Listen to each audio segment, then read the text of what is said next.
As the effects of climate change become increasingly pronounced across the African continent, more than a fifth of its 1.3 billion people don't have enough to eat, with water shortages and extreme weather events being the main contributing factors.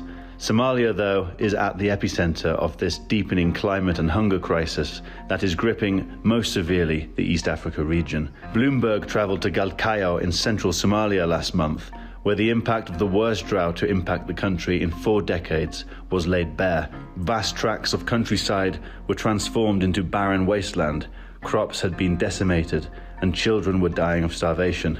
One woman, Nimo Hassar, had lost 5 of her 10 children to starvation and disease within the past year, after the drought wiped out most of her family's goat herd, its main source of income. Official data shows that 900 other children under the age of 5 have died across Somalia since January. The true tally is unknown and unlikely exponentially higher, because vast areas are under the control of al-Shabaab insurgents and inaccessible to officials and aid workers. In the area surrounding Galkayo, more than half of the children are already considered malnourished.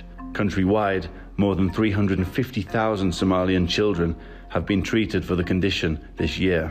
Almost half of Somalia's 17 million people are in urgent need of aid, and more than 1 million have abandoned their homes in search of food and grazing. Rains have failed for 5 consecutive seasons, and water shortages are even worse than in the early 1990s, when a famine claimed about 260,000 lives. The UN expects a famine to be declared soon in 3 isolated regions of the country.